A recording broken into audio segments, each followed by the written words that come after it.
Well, I had written so many manuscripts before that didn't see the light of day. I remember writing one, completed the manuscript, then I lost it, then I started again.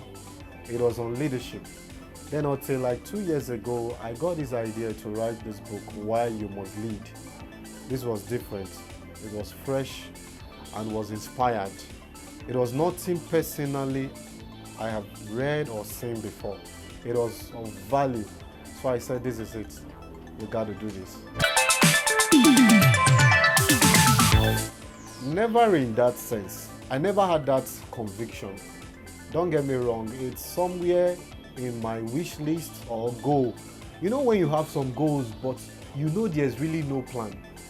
In my mind, I just wanted to write, at least for now. I think the confidence to take it to the next level came when I was chatting with a friend and I brought up the idea. I was like, I'm writing a book. I want to tell you so I can be accountable to someone. That was the point, the possibility of being a published author hit me. Like, I could really do this. Because now I had someone I was accountable to. Even though the person did not eventually monitor my progress like you would have thought. But it just fueled my commitment. I got inspired so much that in less than 3 months, I wrote volumes more than I could write for over 10 months since I started. And you know, the universe has a way of serving you what you are ready for. And it so happened that in one of the WhatsApp group I belong to, a friend of mine posted about a particular training on digital literacy at the US consulate in Lagos, Nigeria. A free training, so I registered for it. It was a series of training actually. And in one of those training, we had a class on publishing online on Amazon. It was a eureka moment for me. You can say it was the last straw that broke the camel's back in a positive way, for lack of a better word. I was convinced beyond reasonable doubt that this was possible. And not just only possible, I was convinced that I could do it within a particular time. I was able to give it a deadline, and the rest, they say, is history. I think one of the most important things in daring to do something is who you become in the process. Not necessarily the achievement of the goal. Who you become is priceless. I gained new skills as a result of trying to maneuver hurdles along the way in this project. I discovered that you unconsciously grow and develop capacity in other areas of your life, trying to achieve a great vision or something worthwhile. It just confirms the saying that when you go after the main things in life, the rest will follow. However, achieving any goal comes as a challenge, but as you embrace and overcome them, they become a stepping stone to new levels. They open up new possibilities. Trust me, this project has enlarged my coast in many, many ways, and I'm grateful for it. I think relationship is major here. I think relationship are priceless. In fact, this book's success is tied greatly to relationship, beginning to end. From access to information, to the cover page designs, the formatting, the stories in the book, moral support, financial support, other technical support, to the proofreading, the editing, they all point to one thing, which is relationship. I leverage on relationship like there was no tomorrow, trust me. Relationship can make your brand appear larger than life, especially in this digital world. You just do something and people are wondering what is happening, because to them, the you they know should not be able to scale at some levels. But you do them regardless and almost effortlessly due to relationship.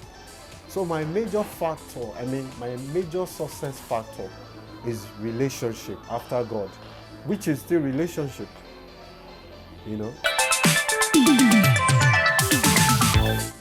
Yeah, simply because I realize this is supposed to be the very foundation of all things leadership.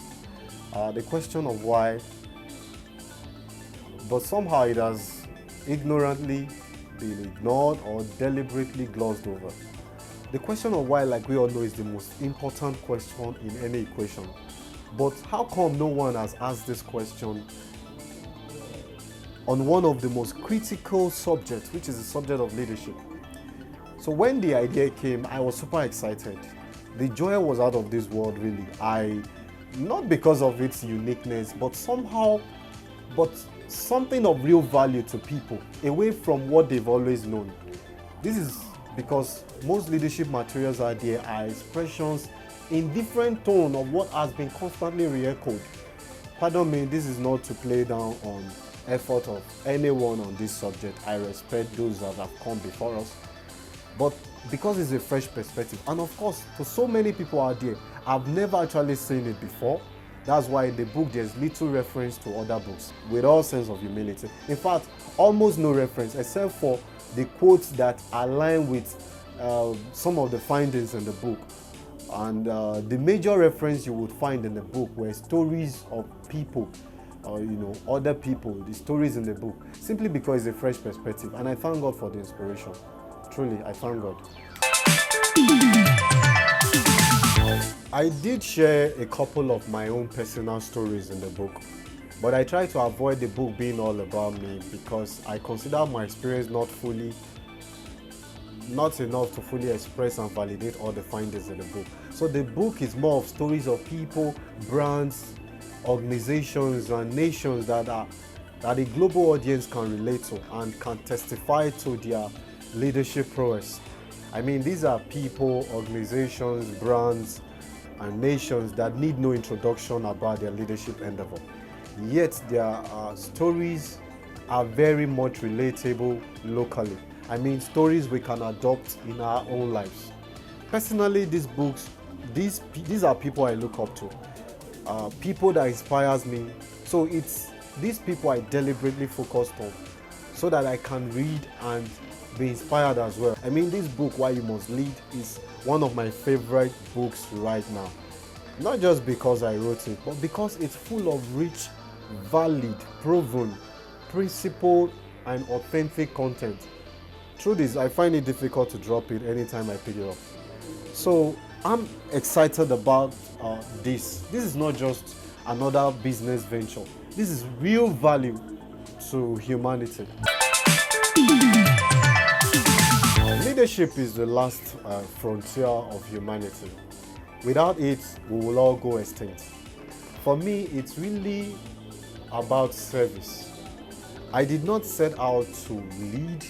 The need to serve is the driving force behind all my leadership endeavors. I can't stand being in a place and things are not working. And my leadership endeavor has nothing to do with position. That's why I usually run away from position. But over time, I've learned to accept positions too, because most times when you shy away from it, and those who eventually occupies it ain't capable, then everyone and everything ends up in a mess. Wisdom is profitable. Let us be purposeful. Let us be intentional.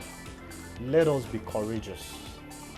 And at the end, when the story of your people, your country, and the world's emancipation from the shackles of bondage and our ultimate triumph into glory is told, will your name be part of those who stepped forward and made it happen?